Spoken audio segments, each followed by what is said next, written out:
Hello everyone, welcome to commerce lectures. I am Neha. आज हम करेंगे क्लास 11 बिजनेस स्टडीज़ एंड आज का हमारा टॉपिक है international business versus domestic business.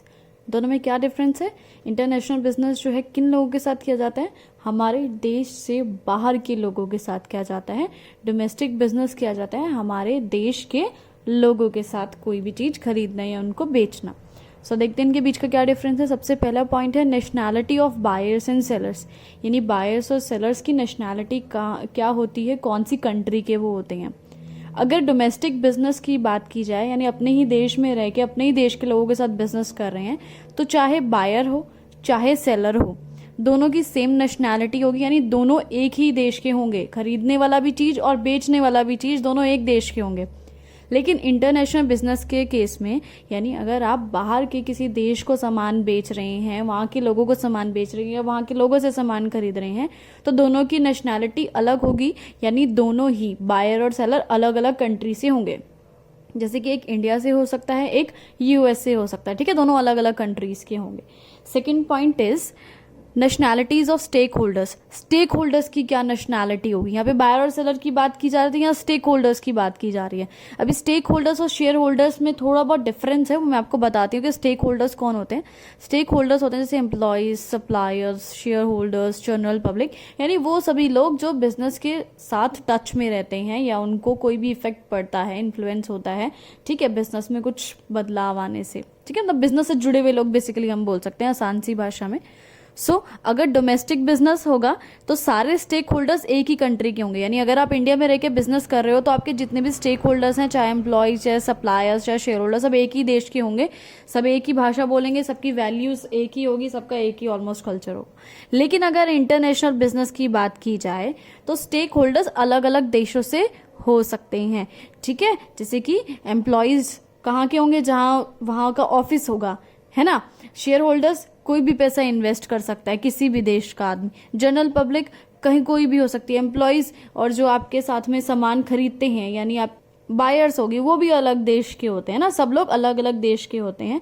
सबकी अपनी अपनी डिफरेंट लैंग्वेज होती है, डिफरेंट वैल्यूज होती है, डिफरेंट बिहेवियर होता है। आपको पता है ना, हर एक देश के लोगों का नेचर अलग अलग होता है। जैसे इंडिया के देश के लोग कुछ ज़्यादा इमोशनल है ना, लेकिन बाहर इतने ज़्यादा इमोशनल लोग नहीं है। सबका अपना टेस्ट, प्रेफरेंस, फैशन अलग अलग होता है। थर्ड पॉइंट आपका हो गया है mobility of factors of production. Factors of production क्या होते हैं? लैंड, लेबर, कैपिटल, ये सब चीज़ें, यानी जो हमें चीज़ें प्रोडक्शन में हेल्प करती है। डोमेस्टिक बिजनेस की बात करें, अगर अपने देश में ही बिजनेस कर रहे हैं, देश के लोगों के साथ बिजनेस कर रहे हैं, तो mobility of factor of production बहुत ज़्यादा है, यानी आसानी से क्या होता है ना, लेबर एक जगह से दूसरी जगह, एक बिजनेस से दूसरी जगह मूव कर सकती है ना। एक जगह से दूसरी जगह आप आसानी से एक ही देश में लैंड ले सकते हो या कैपिटल इन्वेस्ट कर सकते हो यहाँ से वहाँ, या इस लोगों ने इन्वेस्ट कर दी, कभी किसी ने इन्वेस्ट कर दी।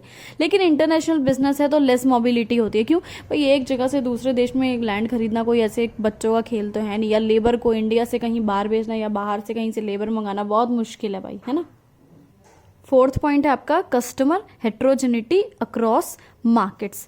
हेट्रोजेनिटी यानी कस्टमर्स क्या डिफरेंट टाइप के होते हैं या सेम टाइप के होते हैं, वहाँ ये बात करी जा रही है। अगर डोमेस्टिक बिजनेस है, यानी डोमेस्टिक मार्केट है, अपने ही देश की, इंडिया की मार्केट है, तो यहाँ पे क्या होगा, मार्केट और लोग जो होमोजीनियस होंगे, सभी एक तरह के होंगे, सभी एक तरह की थिंकिंग रखने वाले होंगे, है ना। लेकिन अगर हम इंटरनेशनल बिजनेस की बात करें तो इंटरनेशनल मार्केट में होमोजिनिटी नहीं होती है। वहाँ पे अलग अलग टाइप के लोग होते हैं, अलग अलग लैंग्वेज बोलते हैं, उनके अलग अलग टेस्ट, प्रेफरेंस, फैशन, सब कुछ अलग होता है। तो वहाँ क्या है, होमोजीनियस नहीं है, वहाँ हेट्रोजीनियस है। लेकिन अगर डोमेस्टिक बिजनेस की बात करें तो वहाँ होमोजीनियस है। Fifth point is business loss, regulations and policies. Domestic business कर रहे हैं, देश में रह के बिजनेस कर रहे हैं, तो एक ही कंट्री के सारे लॉ, रूल, सब कुछ एक ही कंट्री का लगेगा। लेकिन इंटरनेशनल बिजनेस है तो जितने भी लॉज, रूल्स, पॉलिसीज या टैक्सेशन जो भी है, ठीक है, वो सभी मल्टीपल कंट्रीज, यानी अलग अलग देशों का, जिस देश के साथ बिजनेस कर रहे हो उस देश के रूल भी आपको मानने पड़ेंगे।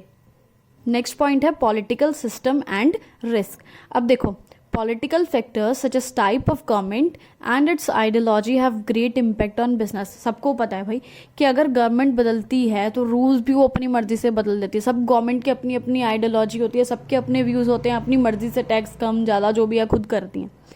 तो फर्म को क्या ज़रूरत है कि ये ज़रूरत है कि भाई चाहे वो इंपोर्ट कर रहा हो, चाहे वो एक्सपोर्ट कर रहा हो, कोई सी भी कंट्री के साथ कैसे भी डील कर रहा हो, सबसे मेन बात ये है कि जिस भी कंट्री के साथ डील कर रहा है, चाहे सामान खरीद रहा है या बेच रहा है, उसका पॉलिटिकल एनवायरनमेंट अच्छे से समझ ले, तब बिजनेस करे।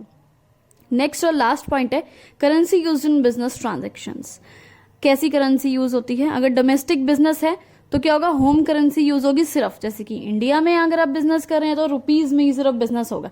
अब आप जाके कहीं से कुछ किसी से खरीद रहे हैं, उसको डॉलर दे देंगे, नहीं लेगा भाई, बोलेगा नहीं मेरे को तो रुपए चाहिए, मुझे तो अपने देश के ही नोट चाहिए, है ना। लेकिन अगर इंटरनेशनल बिजनेस की बात की जाए तो वहाँ पे more than one currency use होती है, यानी जिस देश के साथ बिजनेस करते हैं भाई आपको उसी देश की करेंसी जो है अरेंज करनी पड़ती है। सब लोगों को रुपए में पेमेंट नहीं दे सकते हैं। इसके साथ वीडियो खत्म हुआ था। सो watching this video please like share and subscribe.